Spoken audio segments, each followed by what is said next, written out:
Welcome to I Am Sure Sports. I'm Omar Stennett, and I am delighted that you have joined us for one more episode of what we call our Friday Big Bangers. Every Friday, these video premiere on our YouTube platform. They are also on Irie Times TV, Fridays, Saturdays, and on Sundays. So good morning, good afternoon, good evening, and good night, wherever you're watching us from. Extremely delighted and thankful for all our subscribers.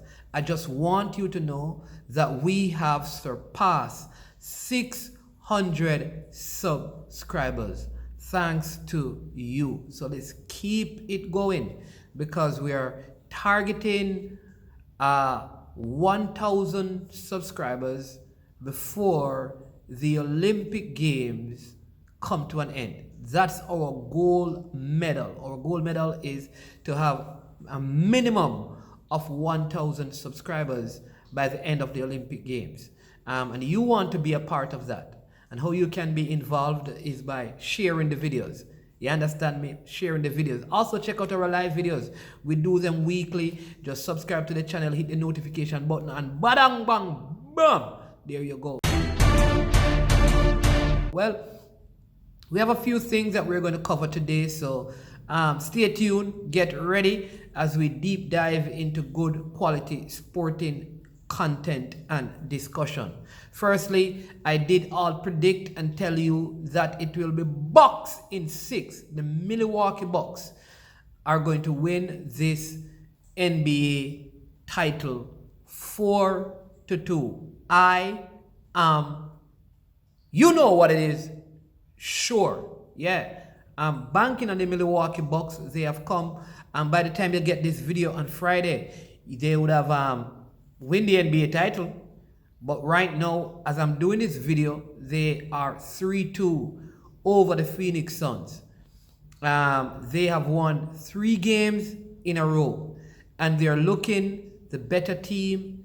They have more weapons. They are more dynamic. They seem to have more energy.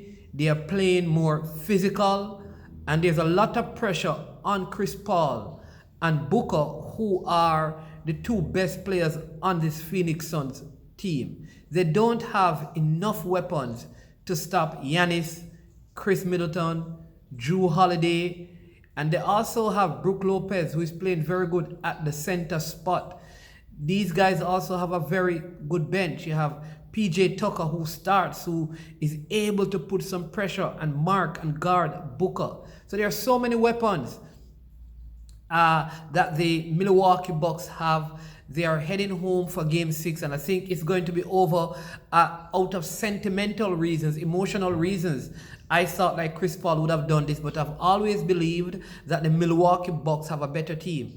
And if you follow the pattern and the trend in the NBA, you would have probably come to the same conclusion as I did. So we had the Toronto Raptors, then we had the LA Lakers. So the Toronto Raptors are out in the East. The LA Lakers won the last NBA out in the West. So you kind of figured that there was going to be a swing again back to the East. And so that is what I kind of used to estimate and evaluate. And once Giannis was going to be 100% fit, then it would be hard because there is no one player on the Phoenix Suns that can guard Giannis. But every player on the Phoenix Suns can be properly guarded by players in the Milwaukee Bucks squad. And so Chris Paul, I don't know if his contract will be extended, if he should lose this, or he's going to go and just build something else in a next city with a next franchise, or he's going to join up with some other stars. Like, he could go to LA and team up with LeBron and with Anthony Davis and see what could happen there. Though there are rumors about Damian Lillard going there, I don't see Lillard doing that. I more see Lillard going somewhere fresh with like building a new core. Well, if I were advising Damian Lillard, I would say go to New York. Fantastic market. They are my team, and the I Am Sure boss will always speak about you. Yeah, but I could also do with a Chris Paul in New York. right? I think it's a very good market. The rivalry would now become better with the New York Knicks and the Brooklyn Nets. It will be good for the NBA. It will be good for those guys in terms of marketability of their own products. And Lillard is into music, so all of that would work, and the opportunities for movies and stuff. So welcome to New York, the Big Apple. That's the place, Damian Lillard. Consider it, consider it, consider it. They have many first-round picks that they could give up to get you from Portland. Yeah, and just looking at that, I mean, 7 African-American NBA coaches have been hired right across the NBA, East Coast, West Coast, and that's so good. We see Chauncey Billups, he's getting a job with the Portland Trail Blazers. Willie Green, who is an assistant down there in Phoenix, will be going to coach the New Orleans Pelicans. We have Odua, he's going to be in Orlando. We have Unseld, who is going to be down in Washington. You have Nate McMillan, who keeps his job in Atlanta. Jason Kidd is going to go to the Dallas Maverick. And so it is good to see a league where you have 75% African-American players finally having some equity, equality in terms of the coaching position, where more African-American coaches are coming on. Hope they do well, but I'm glad they have at least been given the opportunity to coach at this level, because a lot of these guys play the game and they have some expertise. So congratulations to them and the jobs that they have walked into and that what they have right now. All right, so that's on the NBA. So that's my pick. Let me know what your thoughts are about that. Are you still going with the Suns after all of this? Well, if you do, tough luck. I am sure boss is right. The Olympics also begins. So when you get this video on Friday, the Olympic Games would have started. And I'm looking forward to Team Jamaica, especially on the female side. And I'm going to give you some persons that you need to look out for. All right, Kimberly Ricketts. Ricketts, our long jumper. You have Kimberly Williams and I think her name is Stacey Ricketts. She is our long jumper, triple jumper, sorry. Both will be competing for Jamaica in the triple jump. And we, the expectation is that Ricketts will medal. Maybe she will not get the gold, but I am expecting her to at least be in the top 3, possibly getting a bronze. And then I believe that because the 400 female has changed so much, Stephanian McPherson may pick up a bronze medal there. So that's 2 medals right there for Jamaica that we probably aren't anticipating. I see us getting a medal in the 4x4. I see us getting a medal in the 4x1. This is all on the female side. So that's 4 medals already on the female side. In the female 100 meters, I think we get 3 medals: gold, silver, and bronze. So that's 7 medals. In the 200 meters, I'm thinking that we're going to get 1 medal. And in the mixed relays, we're getting 2. So I see us getting like 11 medals at this Olympics. On the male side, if anyone would surprise me, it would be Tajay Gale in the long jump. He could medal for Jamaica in the long jump. I'm looking forward to see how he would perform. Frederick Dakers also in the discus. He could do something special for us. So that's also a field event, not necessarily a track event. I don't see us getting any sprint medals. I know Ewan Blake recently came out and said that he's coming back with an individual medal. Listen, he's a man of God and he has a lot of faith. I believe in faith, but I don't believe that is possible. But we shall see. I don't think our 4x1 team is good enough to medal, or our 4x4 team is good enough to medal. And so I see our medal, prospect from a male perspective being very low. And if anything gonna happen, I would be extremely surprised. Nonetheless, Jamaica, I want to be surprised, but I don't see that from the male perspective. But I think we're going to be very dominant on the female side, especially in the sprints. I don't see us getting anything in the sprint medal. We could also look and see Genevieve Russell in the 400 meter hurdles. It's going to be extremely difficult just because of the times that are being done globally. She's like ranked outside of the top 5.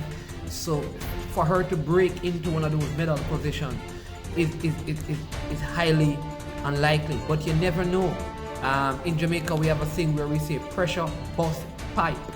And when people are put under pressure, one thing I know is that our athletes have been trained and developed under stern, tough competition. Our boys and girls athletic championship prepare our athletes to deal with the pressure moments. So I'm not sure that other nations kind of have that. And many of the persons going to this Olympics are first-time Olympian, especially when you look at the USA team in the events that they're going to participate. So there could be some surprises at this Olympic. But there are many interesting stuff to watch. The female 200 meters is going to be a very interesting race to look at. Warlow in the men 400 meter hurdles, like look out for that. There could be a record in the 400 meters women hurdles. Many records. I think the 100 meter women, you gonna have like a 10.6 timing in that for Shelley and Fraser Price. I believe that the discus record is going to be broken at this Olympic for male, and the shot put as well. It is possible that the triple jump record could be broken. So I think there's going to be a lot of medals broken at this Olympics. So we look forward to it as we eagerly and anxiously await the starting of this Olympic. Let's continue to pray and support the athletes, because there's still COVID, and so the restrictions and the diet and all of those things are going to make it extremely difficult. You'd have heard this, that at the NACAC championship that Jamaica sent athletes to. Now the rules here were different, and so a couple of our junior athletes took off their mask in the warm-up area, and they were banned from playing, from participating in it. I hope these rules don't extend to the Olympics, where even in the warm-up era, when people have been tested and some have been vaccinated, that they are removed from competition if they remove their mask. And so the restrictions, the COVID restrictions, could change the dynamics of what happens. So look out for that. Let's hope that none of our athletes contract this COVID, or they are exposed to it in any way, shape, or form. I hope the Olympic Association here in Jamaica and the J3, they are putting everything in place for the dietary needs of our athletes. Let's ensure that there is no positive tests for any banned substance to cloud our performance. So there are many things that we need to just consider as these Olympics draw nigh. All right, the West Indies cricket team, as you know by now, the men T20 team played a 5-match series against Australia, and I was expecting us to win by 5 because we took a 3-0 lead, but Australia won a very close 4th game, and then the 5th game we blew them out of the park. And so we won 4-1. But be reminded that at least 4 of Australia's top T20 players did not play. And for the most part, I believe the West Indies played their strongest T20 unit. So Australia may be looking at this, saying to themselves, listen, yeah, we lost, but we competed. And when we add like the David Warner and Steve Smith and a couple of other guys, we could beat this West Indies team. There are areas of our T20 team that needs to be sorted out, and there's a major discussion going on about dot balls and scoring singles. So here's the thing, we are known for our power hitting, and I'm all for that. Hit as many 6s and 4s as possible. I believe the strongest aspect of our game is not our batting, it is our bowling. We have 2 good spinners in Fabian Allen and Hayden Walsh Jr. We have Dwayne Bravo very excellent all-rounder. Andre Russell, good all-rounder, very smart bowler. Pollard is also a very smart bowler. There is Obed McCoy, a youngster who has come on and doing extremely well. We have him, Sheldon Cottrell, very, very excellent bowler as well. So we have a good core of bowlers. Chris Gayle also bowled well in this series, though he didn't bowl a lot. So in terms of a bowling, I think if Narayan were to be called and be included, it would, and he's able to bowl because, you know, there are some question marks about his action, then that makes our team extremely, extremely, extremely strong. The batting, however, is an area of concern. As you know, Chris Gayle, because of his age, doesn't open the inning. He has never been one to play the ball around. And I think at that number 3 position, we need someone who is better able to rotate the strike. And Chris Gayle, that's not his best way of playing. He's a power hitter. So he's always going to look for his boundaries. And when you're not getting boundaries, you accumulate too many dot balls. I don't want us to stop trying to score boundaries. What I want to do is, when we are not scoring boundaries, is to rotate the strike some more. And that, I believe, we need a batsman who is more technically gifted in rotating the strike, but still have the capacity to hit the boundaries. Who do I believe would fill that spot? I would say Shemron Hetmyer is a good person to have there. Or Darren Bravo is good to have there. I think we also need to sort out the opening position. Lendell Simmons and Evan Lewis, are those the two that we will use? Will we go with a Fletcher over Simmons? Or is it that we put Chris Gayle back to the opening spot? What are we going to do with Jason Holder? Does he make this team as an all-rounder, or do we already have too many all-rounders and he's a part of the 15 but not a part of the starting 11? Nicholas Poran, his batting has been off. He's the vice captain. Do we replace him with a Fletcher when Pollard comes into the squad? So there's a whole lot of things I think we need to sort out heading into this. I know we have some T20 games against Pakistan, and I'm hoping that we'll use this series against Pakistan to see if we can fine-tune our team for the T20 World Cup. And also we must remember that we are playing out in Asia. And those wickets, I believe, over in the UAE, where it will be played. The competition has been moved from India to the UAE. We need to remember that these kind of wickets are more spin oriented, meaning that there's going to be a lot of spin. We have quality spinners. What we must do is ensure that we have batsmen that can play spin well. Zampa bothered us in this series, and he is not the best Australian. Shamsi, right before the series when we played South Africa, he dominated our bowlers in the series against South Africa, who defeated us.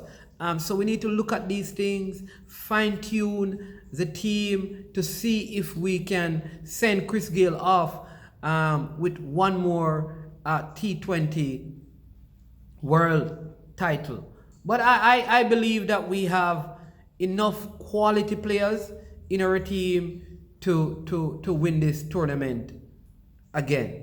All right, and so the one-day series begin on the 27th, and we'll talk to you more about that as it nears, as it approaches.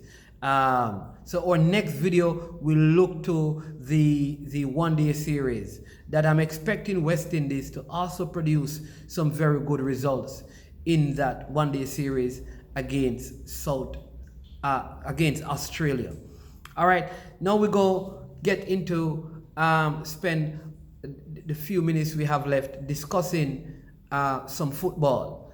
Look at what is happening with local football, and as well look at the Gold Cup that the Reggae Boyz are participating in. So are you ready? Are you ready for some football? My football loving people, are you ready to hear some sure facts about what is happening and what is going to happen? So the Reggae Boyz, let's begin with the Reggae Boyz. 2 wins from 2 games. When you get this video, I am sure that we will beat Costa Rica, which would make it 3 wins from 3 games. And if we do that, we would top our zone. And if we top our zone, we would meet Canada in the quarterfinals. And if we meet Canada in the quarterfinals, I am sure that we are going to defeat Canada in the quarterfinals. If we defeat Canada in the quarterfinals, this is where the trouble begins. We play Mexico in the semifinals. And if we play Mexico in the semifinals, I'm sure that we are going to the finals.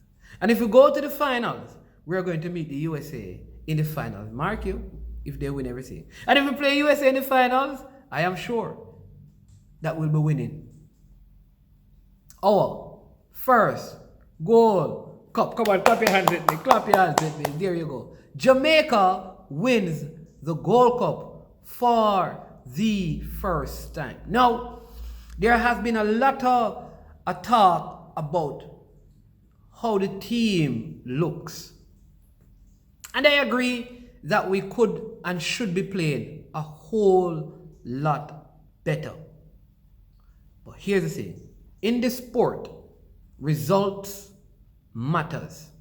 What do I mean by that? What do I mean by result matters? If we were playing excellent football and losing, we would complain. An ugly win is better than a pretty loss. I want us to look attractive, but not at the expense of winning. Now, I do agree that the team can and should look better. We are not as cohesive as we need to be. And sometimes though I see the formation, I don't know if the different systems within the formation are being properly coached to the players so they can implement it in the game. I think we have not been able to get the best out of Leon Bailey because we have not put him in the best situation to get the best from him. Let me break that down for you. So, what is happening? In our last game,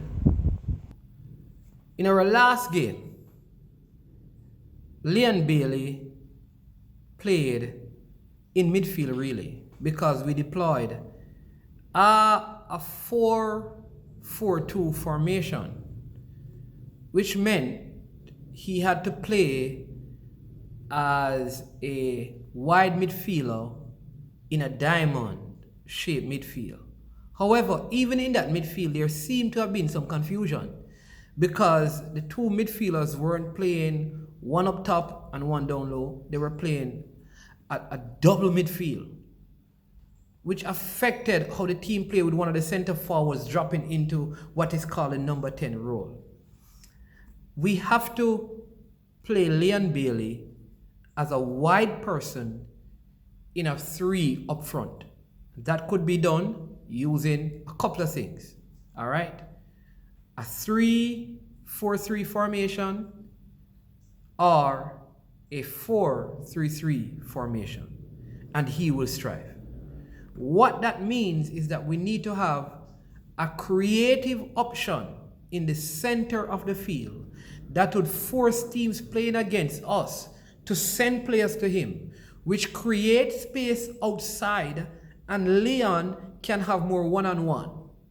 He has not been able to provide any telling blows so far in this competition just because he has not been deployed in the way that he's deployed at Bayern Leverkusen.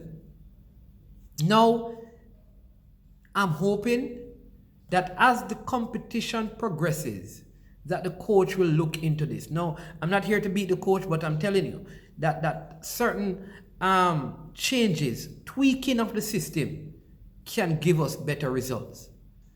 I also believe that because Michael Hector, though he's a very good option right now, based on those available in the central midfield position, that the lack of ability to string those passes out to the flank and his slowness of play affects us, which means that we need a speedy center forward. And I find that Shamar Nicholson is not the best at using his speed. Now, he had a very poor game in our second game against Guadeloupe, and I think the coach leaving him on for so long is going to damage his confidence. I think the kind of criticism that he has been receiving all across Jamaica, the majority of persons criticizing his play. This cannot be good for a young player. He's a player that I like a whole lot. I think he has a lot of potential. He's going to be a pivotal part of our football going forward. But once he missed those couple of chances and it looked like his confidence had been shaken, he should have been substituted. In fact, I would sit him on the bench for this game, hoping that those who start would put us in a very good position, and then we bring him on to rebuild that confidence. So I'm just saying to Coach Topper, look at those things. I mean, I know you get a lot of criticism because of the position that you're in, but not everyone is against you. And sometimes we just see stuff, and maybe you have seen them. And it means what it means. It's a confirmation that it is what it is because you have seen it and we are seeing it. And maybe there are times when we see stuff that you don't see, as well as there are times when you know stuff as to why certain things are that we don't know. But one thing I know is that the availability of credible information will always help us to make better decisions. The truth is, though, that at the end of the day, I don't think there's any team in the Gold Cup so far that I look at and say, wow, this team is playing excellent football and they are the favorites. There are no favorites. There are none. Mexico don't look like the Mexico of previous years. Maybe because some of their top players are not around. USA is the same thing. Costa Rica looks old. Panama looks disorganized. El Salvador don't look ready. Honduras looks old. And so the truth is, all the top teams are not looking like top teams. So as bad as Jamaica is looking in comparison to how the teams are playing, we are not too far off. Let's be honest. It is possible that Jamaica could win this. It is possible. So let's support the team. Support the coaches and the administration or the federation, however you want to say it. All right, there we go. So big things going on. The local league continues. I'm telling you, Harbour View shining, the stars of the east shining brightly. Veer, the plains of Clarendon, oh my God, doing well as well. That is awesome. Coach Donovan Duki, Mount Pleasant. People, do you know this? That every team that has come into the Jamaica Premier League with a whole lot of money falls apart? I'm telling you. There's a team called Westland.